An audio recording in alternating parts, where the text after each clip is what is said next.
बिस्मिल्लाहिर्रहमानिर्रहीम। अस्सलाम वालेकुम। पीके प्रॉपर्टी गाइड से मैं आपका होस्ट चौधरी कामरान। आज हम हाज़िर हुए हैं जिस वीडियो के साथ, इसमें हम डिस्कस करेंगे कि गुलबर्ग इस्लामाबाद में कीमतें कम होने की बेसिक बुनियादी वजूहात क्या हैं। गुलबर्ग इस्लामाबाद में किन वजूहात की वजह से कीमतें कम हुई, किन वजूहात की वजह से मार्केट डाउन हुई और क्या बेसिक रीज़न्स है जिसकी वजह से मार्केट में इस तरह गैर यकीनी सी सूरत हाल पैदा हुई हुई है। ये आजकल की जो रिमेनिंग हाफ अमाउंट थी, गुलबर्ग ने 2 ब्लॉक लॉन्च किए, एफ एग्जेक्टिव, ई एग्जेक्टिव। तो कुछ इन्वेस्टमेंट उन ब्लॉक्स के अंदर चलेगी, वो भी स्ट्रक होगी, क्योंकि लोगों को ये था, जिन लोगों ने उधर इन्वेस्टमेंट की, कि वो ट्रेड होंगे मार्केट के अंदर, लेकिन वो ट्रेड नहीं है, उनकी प्राइसेस नीचे आना शुरू हो गई, क्योंकि उसका एलओपी अभी अप्रूव्ड नहीं था, जिसकी वजह से वो पोर्शन भी जो है वो स्टक हो गया। बेसिक इन्वेस्टमेंट थी सर्कुलेशन वाली, वो आउट हो गई, जिसकी वजह से मार्केट एक स्टक होने की पोजीशन के अंदर आ गई। वैसे भी सीजनल गर्मियों के अंदर मार्केट रुकती है, 2-4 माह काम ज़रा वैसे स्लो होता है रूटीन में हर साल। इस साल ये हुआ कि इन्वेस्टमेंट भी आउट हो गई, फ्रॉड भी हो गया, और दूसरा ये था कि लोगों के अंदर एक डिसअपॉइंटमेंट सी सूरत हाल हो गई, क्योंकि वो ट्रेडिंग नहीं हो रही थी मार्केट के अंदर। अगर एंड यूज़र बाइंग करते हैं तो वो हार्डली 15-20% होते हैं। 80% इन्वेस्टर्स होते हैं जो एक ब्लॉक से दूसरे ब्लॉक, दूसरे ब्लॉक से तीसरे ब्लॉक में मूव करते रहते हैं। इन्वेस्टमेंट मूव होती रहती है तो ट्रेडिंग होती है, ट्रेडिंग होती है तो प्राइसेस ऊपर जाती हैं।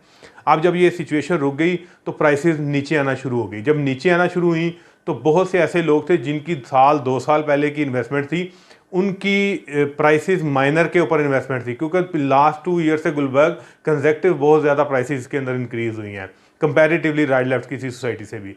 तो जिन लोगों ने 2 साल पहले की बाइंग की हुई थी, उनकी ऑलमोस्ट डबल के करीब अमाउंट हुई हुई थी। तो जैसे ही ये 5-10 लाख रुपया, 15 लाख रुपया हर ब्लॉक के अंदर कमी हुई प्लॉट्स में, उन लोगों ने, जाहिर सी बात है, उनकी जो इन्वेस्टमेंट थी, वो जो बाइंग थी, जो उन लोगों की बाइंग थी, वो नीचे से थी। तो वो लोग अभी भी कीमतें कम होने के बावजूद भी प्रॉफिट में थे। उन लोगों ने मार्केट के अंदर अपने प्लॉट जो है वो सेल करना शुरू कर दिए। जब मार्केट के अंदर डिमांड एंड सप्लाई का सिचुएशन इफ़ेक्ट करती है, जिसमें आपकी सप्लाई जब ज़्यादा हो जाए, डिमांड कम हो जाए, तो फिर भी जो है कीमतें नीचे आ जाती हैं। दूसरी बेसिक वजह ये थी कीमतें नीचे आने की, जब मार्केट में हर कोई प्लॉट बेचने के लिए आ गया, ख़रीदार कम थे, मार्केट में से जो इन्वेस्टमेंट आउट हो गई हुई थी, ख़रीदार बेसिक नहीं थे, वही मामलात चल रहे थे। जिस तरह मार्केट डाउन हुई थी, ये वीडियो बनाना बहुत ज़रूरी था, क्योंकि लोग बहुत परेशान हैं और जिन्होंने इन्वेस्टमेंट करनी है वो भी डिसअपॉइंट हो रहे हैं कि पता नहीं गुलबर्ग में ऐसा क्या हो गया कि जिसकी वजह से हर तरफ जो है ना गैर यकीनी की एक सूरत हाल है। वीडियो की डिटेल डिस्कशन में जाने से पहले मेरी रिक्वेस्ट होगी कि मेरे चैनल को सब्सक्राइब कर दें, बेल के आइकन को प्रेस कर दें और मेरी वीडियो को ज़्यादा से ज़्यादा शेयर कर दिया करें और लाइक कर दिया करें। आप लोगों का एक सब्सक्राइब जो है वो मेरे लिए बेनिफिशियल साबित होता है। बहुत शुक्रिया। वीडियो की डिटेल में चलते हैं जी। गुलबर्ग इस्लामाबाद में बेसिक कुछ वजूहात हैं जिनकी वजह से मार्केट में एक डिसअपॉइंटमेंट सी सूरत हाल पैदा हुई है, गैर यकीनी सी सूरत हाल पैदा हुई है, जिसमें सबसे बेसिक वजह थी इन्वेस्टमेंट की। गुलबर्ग इस्लामाबाद एक्चुअली बड़ी सोसाइटी है। यहाँ अराउंड 15 to 16, 15 से 16 बिलियन, 15 से 16 अरब रुपए की जो इन्वेस्टमेंट है वो सर्कुलेट करती रहती थी, क्योंकि वो इन्वेस्टमेंट कभी किसी ब्लॉक के अंदर, कभी किसी ब्लॉक के अंदर, या फार्म हाउसेज में, या रेजिडेंशिया में, या कमर्शियल में मूव होती रहती थी, जिसकी वजह से ग्राफ जो है वो ऊपर नीचे होता रहता था। क्योंकि जो इन्वेस्टमेंट किसी ब्लॉक के अंदर फ्लक्चुएट होती है तो उसकी वजह से ग्राफ में बहुत ज़्यादा चेंजिंग आती है। तो ये बेसिक रीज़न है, जो सबसे बड़ी मेन रीज़न है गुलबर्ग इस्लामाबाद के अंदर। तो यहाँ जो मेन इन्वेस्टमेंट सर्कुलेट हो रही थी मार्केट के अंदर, उसमें जो हाफ अमाउंट है वो रिसेंटली आप लोगों को सुनने में मिला होगा। मेरी एक वीडियो भी है, एक प्राइवेट बिल्डर फ्रॉड कर गया, हाफ अमाउंट तकरीबन 8.5 बिलियन जो है वो मार्केट से आउट हो गई। एक दो जो लोग एंड यूज़र आते हैं, जिस तरह एवरी मंथ कुछ एंड यूज़र ट्रांसफ़र लेते हैं आके प्लॉट, तो जब एंड यूज़र वो थे तो बहुत कम बायर था मार्केट के अंदर, और सप्लाई ज़्यादा होने की वजह से प्राइसेस कम होना शुरू हो गई। तो अभी मार्केट में प्राइसेस कम हुई हैं, लोग अपनी इन्वेस्टमेंट मूव कर रहे हैं। बिज़नेस का ये बेसिक कॉन्सेप्ट होता है, लोग इन्वेस्टमेंट मस्ट मूव करते हैं एक सोसाइटी से दूसरी, दूसरी से तीसरी। तो कंपैरेटिवली जिस तरह राइट लेफ्ट सोसाइटियों में प्राइसेस अप हो रही थी, गुलबर्ग में प्राइसेस रुकी हुई थी, लोगों ने यहाँ से मूव करना शुरू किया तो प्राइसेस नीचे आ गई। नीचे आने का अब लोगों को जिन्होंने 6 माह पहले 8 माह पहले बाइंग की उनको तो नुकसान हुआ, जिनकी बाइंग 1 साल 1.5 साल 2 साल पहले की थी वो स्टिल अभी भी प्रॉफिट में हैं और उन लोगों ने अपनी चीज़ें सेल करना शुरू कर दी हैं, क्योंकि जो मार्केट रेट होगा चीज़ तो उसी के ऊपर बिकेगी, प्लॉट तो उसी पे बिकेगा, जो भी ट्रेड होगी वो मार्केट रेट पे होती है। तो बताने का कहने का सारा मकसद ये है कि ये टाइम अभी बाइंग का है गुलबर्ग के अंदर। जिन लोगों ने नेक्स्ट 1 ईयर 2 ईयर के लिए इन्वेस्टमेंट करनी है वो गुलबर्ग में कटिंग एरिया नॉन डेवलप में इन्वेस्टमेंट कर सकते हैं, क्योंकि सबसे ज़्यादा प्राइसेस नॉन डेवलप में नीचे आई हुई हैं। इस वक्त जो 5 मरले की प्राइस है मेरा उसके ऊपर प्रॉपर हर ब्लॉक के प्राइसेस के ऊपर वीडियोस हैं, वो आप देख सकते हैं। 7 मरला की मिनिमम प्राइसेस के ऊपर भी मेरी वीडियो है, पी ब्लॉक जिस तरह है। तो इन सभी ब्लॉकों के अंदर जिन लोगों ने इन्वेस्टमेंट करनी है उनके लिए प्लस पॉइंट है, क्योंकि ये अगर अभी ग्राफ जो इकोनॉमिक ग्राफ है या जो बिजनेस ग्राफ है आप कह सकते हैं, अगर वो डाउन है तो इसने अब जाना ही जाना है, इसने अप होना ही होना है। 2 माह में हो जाए, 6 माह में हो जाए, साल में हो जाए। तो जिन लोगों ने 1 साल 2 साल के लिए लॉन्ग टर्म इन्वेस्टमेंट करनी है उनके लिए बाइंग टाइम है। वो मिनिमम में 7 मरला 5 मरला 10 मरला कनाल प्लॉट परचेज करें।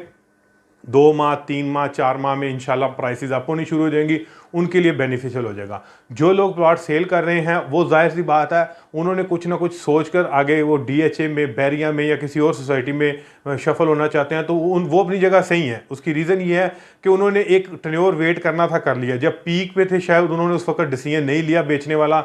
जब आप डाउन आ गए हैं तो जाहिर सी बात है टाइम पीरियड ज़्यादा हो गया, वो लोग बेच रहे हैं, वो लोग शफल करके निकलेंगे, नए लोग इन होंगे और मार्केट के अंदर दोबारा नए लोग इन्वेस्टमेंट लेकर आएंगे और इसी तरह ये ट्रेड साइकिल चलता रहेगा।